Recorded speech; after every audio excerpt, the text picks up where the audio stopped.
Hello dears, നമ്മുടെ പവിത്രം പുത്തൻ promo, ഒരു രക്ഷയില്ലാത്ത പ്രൊമോയാട്ടോ. നമ്മുടെ വേദയും നമ്മുടെ വിക്രവും തമ്മിൽ ഭയങ്കര സെറ്റ് ആവുന്ന ഒരു പ്രൊമോ തന്നെയാട്ടോ കൂട്ടുകാർ. നമുക്ക് ഇത്തവണ കാണുവാൻ സാധിക്കുന്നത് നമ്മുടെ വിശ്വേട്ടൻ ജോലിക്ക് പോകാൻ ഇറങ്ങുവാണ്. അപ്പൊ എല്ലാവരും വിചാരിക്കും ഇന്റർവ്യൂവിനാണെന്ന് വിചാരിക്കും. അപ്പൊ നമ്മുടെ ഏടത്തിയമ്മ ഇങ്ങനെ നമ്മുടെ അച്ഛനോട് പറയുന്നുണ്ട്, വിശ്വേട്ടൻ ഇന്റർവ്യൂവിനൊന്നും അല്ല ജോലിക്കാ പോകുന്നേ എന്ന് പറയുന്നുണ്ട്. അപ്പൊ വേദയാട്ടോ ഈ ജോലിയൊക്കെ തരപ്പെടുത്തി കൊടുത്തത് നമ്മളെല്ലാം കണ്ടു കാണും. നമ്മുടെ വേദ ജോലി ശരിയാക്കി കൊടുക്കാം എന്നൊക്കെ പറയുന്നത് അല്ലെ. അപ്പൊ നമ്മുടെ വേദയെ നമ്മുടെ ഏടത്തെ കെട്ടിപ്പിടിച്ച് ആ ഒരു സന്തോഷമൊക്കെ പ്രകടിപ്പിക്കുന്നുണ്ട്. അപ്പൊ നമ്മുടെ വിക്രത്തിനും ആ ഒരു സന്തോഷം ഉള്ളിന്റെ ഉള്ളില്. വേദ ഇങ്ങനത്തെ കാര്യങ്ങളൊക്കെ ചെയ്യുന്നുണ്ടല്ലോ. വേദ ശരിക്കും ഇപ്പൊ ആ ഒരു വീട് സ്വന്തം വീട് പോലെയും സ്വന്തം അമ്മയെ പോലെയൊക്കെ ഭയങ്കരമായിട്ട് സ്നേഹിച്ചു തുടങ്ങുന്നു.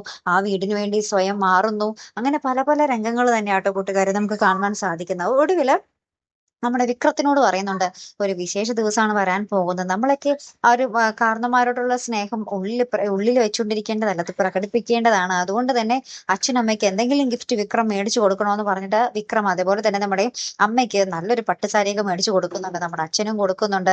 പക്ഷെ അച്ഛൻ അതെടുത്ത് വലിച്ചെറിയുവാട്ടോ. ഇവൻ നേരായ മാർഗത്തിലൂടെ ഉണ്ടാക്കിയ പൈസയും കൊണ്ടല്ലല്ലോ ഇത് മേടിച്ചിരിക്കുന്നത്, അതുകൊണ്ട് എനിക്ക് വേണ്ടാന്ന് പറഞ്ഞ് ഇങ്ങനെ വലിച്ചെറിയുന്നുണ്ട്. അപ്പൊ ഇത് കണ്ടിട്ട് നമ്മുടെ വിക്രത്തിന് ഭയങ്കര സങ്കടമാവും കേട്ടോ കൂട്ടുകാരെ.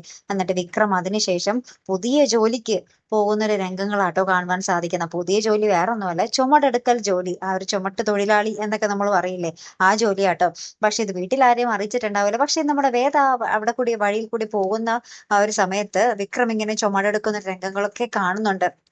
അപ്പൊ വേദയ്ക്ക് ഇങ്ങനെ അഭിമാനം തോന്നുവാട്ടോ, വിക്രം അവർ അധ്വാനിച്ച് പൈസ ഉണ്ടാക്കാൻ തുടങ്ങിയല്ലോ എന്നുള്ള രീതിയിൽ കേട്ടോ. അപ്പൊ എന്തായാലും നമുക്ക് കാത്തിരുന്ന് കാണാട്ടോ. ഒരു അടിപൊളി എപ്പിസോഡുകൾ തന്നെയാട്ടോ കൂട്ടുകാരെ വരാൻ പോകുന്നത്. മറക്കാതെ കാത്തിരുന്ന് കാണാം. അപ്പൊ അടുത്തൊരു വീഡിയോ വരുന്നത് വരയ്ക്കും ഗുഡ് ബൈ.